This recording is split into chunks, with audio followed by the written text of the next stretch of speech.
KLB Pharma bekerja sama dengan radio kesayangan Anda mempersembahkan Sandiwara Radio Saur Sepuh.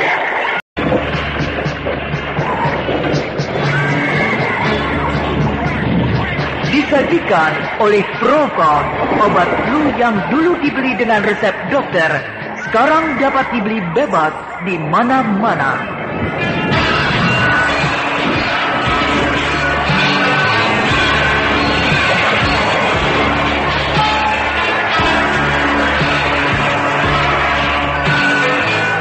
Produksi oleh Haravana Record.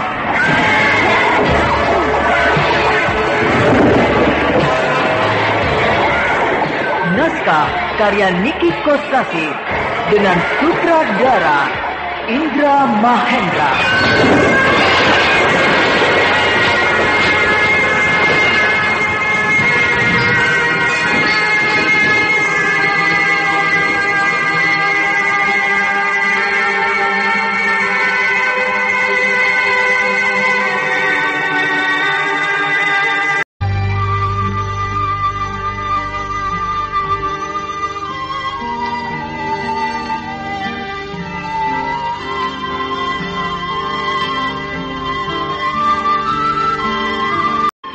Ketika mereka sedang melihat-lihat tikar buatan Brahma, tiba-tiba mereka menjadi gugup sebab Brahma datang yang baru pulang dari sawah.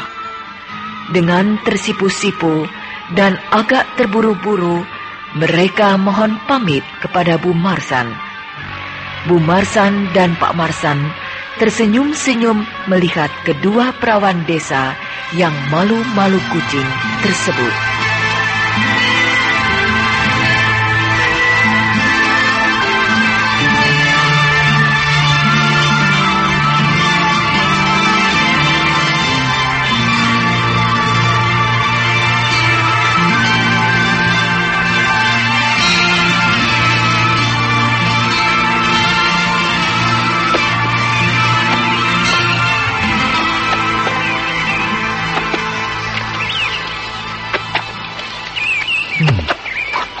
Pantas pengunggut rasa panas. Rupanya matahari sudah tinggi. Sebentar lagi Bu Marsan datang mengantarkan makanan. Geli juga kelakuanku ini. Aku seorang raja yang disembah-sembah, sekarang mencangkul di sawah. Tapi anehnya, aku merasa gembira. Bergulat dengan lumpur di sawah seperti ini, gairah hidupku bangkit, dan aku merasa bersemangat. Ya, seolah-olah semangat hidupku bangkit. Apakah hal ini karena aku memang keturunan petani? Ya, ayahku almarhum adalah seorang petani. Mungkin itulah yang membuat aku betah bergulat dengan lumpur sawah. Darah ayahku mengalir deras di tubuhku. Darah seorang petani. Sekaligus pula darah ibuku mengalir deras di tubuhku. Darah seorang bangsawan. Ya, ibuku keturunan seorang raja. Inikah kelebihanku dari orang lain? Sekaligus pula sebuah keberuntungan, di mana di dalam diriku mengalir suatu perpaduan antara petani dan bangsawan. Ya, aku tidak bisa memungkiri hal itu. Bila mana aku sedang duduk di atas singgasana, aku seorang raja. Jiwaku bergelora. Kepalaku dipenuhi oleh 1001 cita-cita. Cita-cita tentang kecintaan terhadap rakyat. Iya, aku ingin sekali rakyatku dapat memperoleh kebahagiaan dalam hidupnya. Murni. Ya. Gadis itu sedang berjalan di pematang sawah, menjinjingi ceret dan menggendong bakul. Pasti dia akan mengantarkan makanan untuk bapaknya.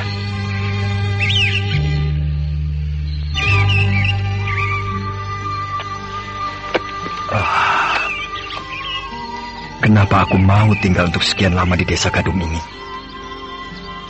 Dan untuk apa aku mencangkul dan membuat tikar? Itu karena untuk Murni. Gadis itu sedang berada di ambang kesulitan yang dapat menjerumuskan dirinya kepada penderitaan yang berkepanjangan. Gadis itu harus ditolong. Ya, saat inilah aku harus mulai bertindak. Tindakan awal yang akan menentukan tindakan selanjutnya. Dia melihat aku. Ya, aku akan mencegatnya. Dia menunduk terus dan kelihatan gugup. Ya, dia sudah dekat. Sampurasun. Rampes. Ngantar makanan?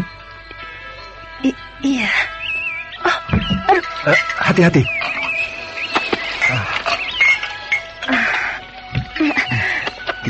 Tidak apa-apa kok. Hanya terpeleset sedikit. Bakulnya tidak tumpah.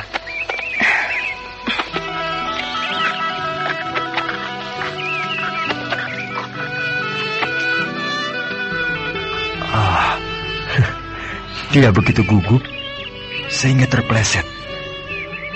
Tapi untung hanya terpeleset sedikit saja, sehingga tidak jatuh dan bakulnya tidak tumpah. Kalau sampai dia jatuh kecebur ke lumpur sawah, lalu bakulnya tumpah, wah, bisa geger. Bisa-bisa aku dituduh yang tidak-tidak oleh penduduk. Satria! Ya, Pak.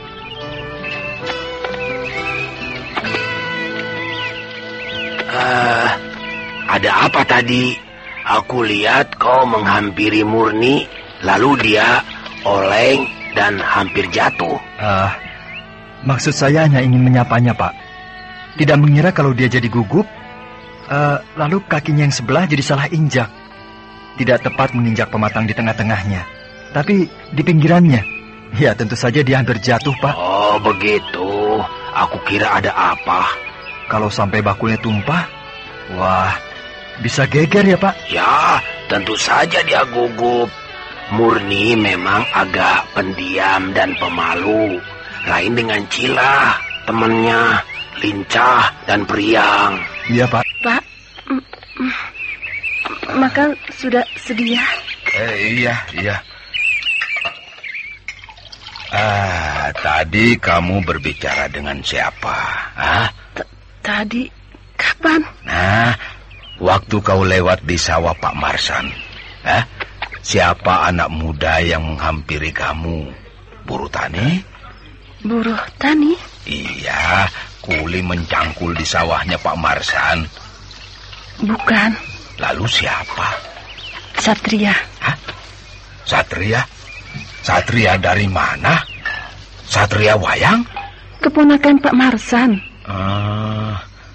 Aku baru tahu kalau Pak Marsan punya keponakan seorang Satria. Apakah dia pemain sandiwara? Pemain wayang? Sehingga namanya Satria? Tidak tahu. Lalu, kenapa dia menghampiri kamu? Lalu, aku lihat kamu terjatuh. Apakah dia mau mengganggu kamu? Tidak. Dia tidak mengganggu. Hanya menyapa. Oh, kalau hanya menyapa, kenapa kau mau jatuh? Hanya karena pematangnya saja yang licin. Tidak apa-apa. Oh, kau jangan sembarangan bergaul dengan laki-laki. Ingat, kau sudah dilamar oleh Ki Demang Wirot.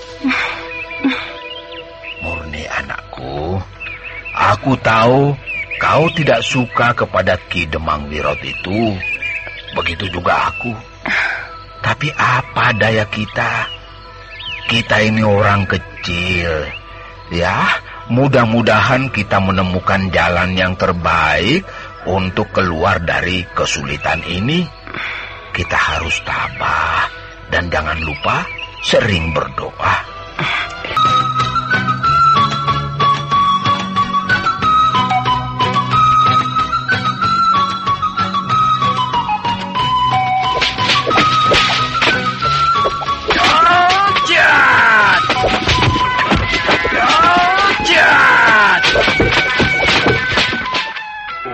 Bukan main.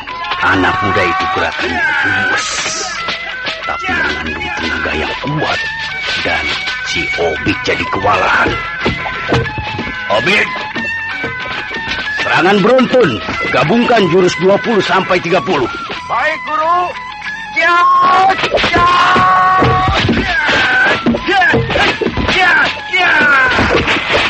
Aduh. Ya. Berhenti.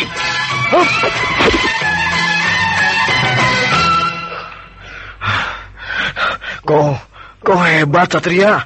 Aku terdesak. Semua seranganku gagal total. Satu pun tidak ada yang bisa mengenai tubuhmu. Semuanya dipunahkan oleh kau dengan sangat jitu, Satria. Kau juga hebat, Obik. Aku terkejut dan kagum. Selama ini kau melatih aku, kau nampak bersahaja, tidak berlebih-lebihan. Ternyata kau seorang pesilat yang tangguh. Gerakanmu sangat cepat, seranganmu pun penuh tenaga. Kau sungguh-sungguh tangkas, Obik. Tapi kau lebih cepat dari aku, Satria. Sama-sama. Hebat kau. Kau adalah muridku yang paling utama. Kau calon pendekar, Satria. Bakti, Guru. Aku bangga punya murid seperti kau, Satria. Tidak banyak tingkah, tidak sombong. Kau seorang pemuda yang sopan, budi bahasamu halus. Watakmu merupakan watak dasar seorang pendekar. Bakti, Guru. Aku gembira sekali.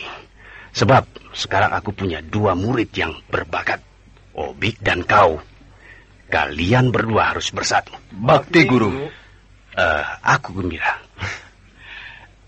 Kalian harus menjunjung tinggi perguruan kita. Bakti, Guru. Satria. Bakti, Guru. Kau lihat kendi-kendi itu. Bakti, Guru. Saya melihatnya. 10 buah kendi bergelantungan pada patok-patok kayu yang tinggi. Dan letaknya melingkar. Nah, kau harus memecahkan kendi-kendi itu dengan tendangan. Tendangan apa? Tendangan berantai. Bagus. Nah, pecahkan kendi-kendi itu dengan tendangan berantai. Tapi Guru, baru kemarin malam saya mempelajari tendangan berantai. Bila mana saya tidak dapat memecahkan semuanya, saya mohon ampun. Oh, tidak apa. Sebisamu saja. Bakti, Guru. Ini latihan, Satria. Di dalam latihan kau harus berani berbuat. Sebab, kalau salah ada yang membetulkan, yaitu aku, gurumu. Tapi nanti, kalau kau bertarung dengan musuh yang sebenarnya, sama sekali kau tidak boleh melakukan kesalahan. Sebab, salah sedikit saja, jiwamu melayang. Paham? Bakti, Guru. Paham. Mulai. Hop. Hop. Ya.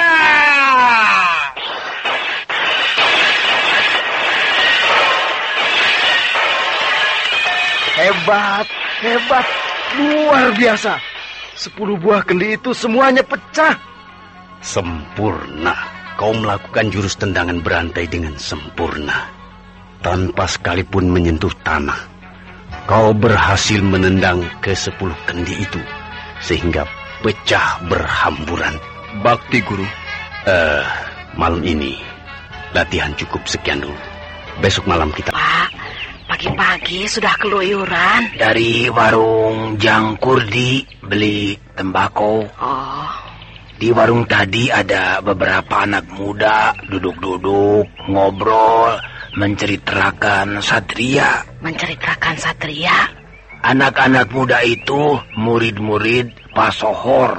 Oh, lalu membicarakan apa? Mereka memuji-muji Satria. Katanya Satria hebat, berbakat besar jadi pesilat. Hanya dalam tempo beberapa hari saja, kepandaiannya hampir menyamai Obik, wakil Pak Sohor. Ya, anak itu memang cerdas. Lain dari pemuda biasa. Aku malah jadi berpikir lain. Berpikir lain bagaimana? Apa dia itu seorang pangeran yang sedang menyamar? Kau ini, pikiranmu suka berkhayal begitu? Habis keadaannya lain, Pak. Keadaan lahirnya dan rohaninya lain. Keadaan lahiriahnya, coba saja lihat. Bentuk tubuhnya, tingginya sedang, badannya padat berisi, kulitnya bersih, tenaganya kuat sekali. Mencangkul di sawah sehari suntuk, tidak nampak lelah sedikit pun. Pulang dari sawah, mengerjakan ini dan itu. Malamnya latihan silat di rumah Pak Sohor. Tidak nampak letih sedikit pun, malah bertambah segar. Dan wajahnya, hidungnya mancung, bibirnya tipis, kedua matanya bening, pancaran matanya berwibawa. Aku yakin, Pak, Satria bukan pemuda biasa. Namanya saja Satria, jadi jelas dia memang seorang satria. Iya. Kenapa dia bernama Satria? Kalau dia anak petani, tentu namanya akan sederhana. Kita serahkan saja kepada Yang Maha Kuasa. Kalau dia seorang pangeran, kita bersyukur. Kalau bukan, tetap bersyukur. Sebab dia seorang pemuda yang sopan, ramah tamah, halus budi bahasanya, tidak pernah bicara kotor, tidak pernah mengeluh, apalagi marah. Tidak pernah sama sekali. Di mana dia sekarang, Pak? Itu di pekarangan samping, sedang memilih-milih daun apa itu, pandan kering. Oh, iya.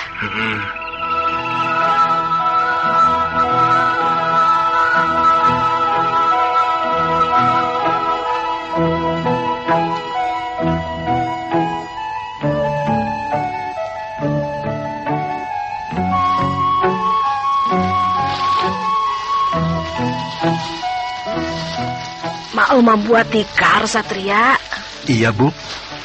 Kalau begitu, hari ini kau tidak usah pergi ke sawah. Saya membuat tikar itu kan hanya iseng-iseng saja, Bu. Sawah adalah nomor 1. Sebab merupakan sumber penghidupan kita yang nomor 1. Yang lainnya nomor 2, Bu. Membuat tikar itu secara iseng-iseng, mengisi waktu luang, 3 hari baru selesai. Lalu kalau dibuat secara khusus, kira-kira berapa hari akan selesai? 1 hari selesai. Nah, hari ini kau tidak usah ke sawah. Selesaikan saja tikar itu. Tapi jangan keterusan. Keasikan membuat tikar, jadi malam bekerja di sawah. Tentu saja tidak, Bu. Kalau tikar itu sudah selesai, akan aku hadiahkan kepada Bu Desa. Siapa Bu Desa itu? Itu istrinya kepala desa Gadung. Oh. Dia orangnya baik sekali. Dengan aku sudah seperti saudara. Aku ingin membalas kebaikan dia dengan memberinya sesuatu yang istimewa, yaitu tikar ini. Tentu dia akan gembira mendapat hadiah yang istimewa dari aku. Iya, baik Bu. Hari ini saya tidak akan ke sawah. Saya akan mengerjakan pekerjaan membuat tikar ini. Akan saya buat sebagus-bagusnya. Nanti sore pasti selesai. Iya, Pak. Bentar, Murni. Aku belum selesai. Cucianmu banyak. Adikku kan banyak, 3 orang. Jadi cucianku banyak. Tidak seperti kau. Kau cuma sendiri. Anak tunggal. Enak. Cucianmu sedikit. Iya. Aku tunggu.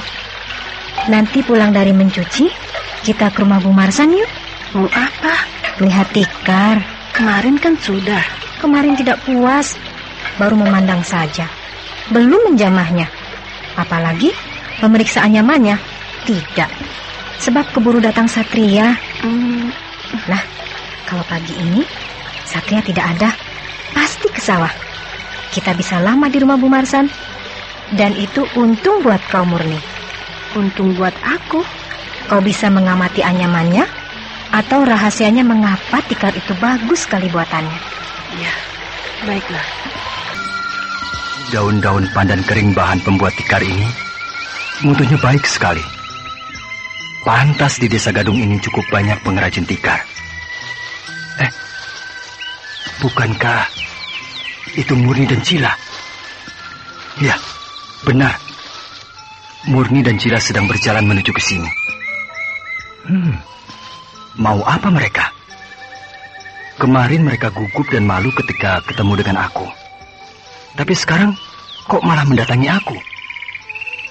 Oh iya. Aku mengerti.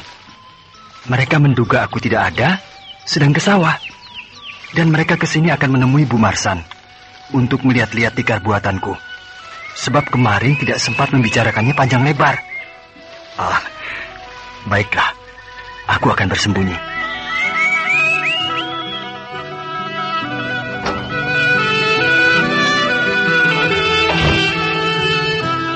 Bu, Ada apa, Satria? ada Murni dan Cila. Oh iya, mana? Itu sedang berjalan menuju ke sini. Iya. Jangan katakan saya ada di rumah ya, Bu. Kenapa? Pasti mereka balik lagi nanti. Masa begitu? Ibu tahu sendiri kemarin kan? Mereka sedang asik berbincang-bincang dengan ibu. Begitu melihat saya, langsung kabur. Tergopoh-gopoh minta diri pulang. Iya. Tuh, mereka sudah dekat.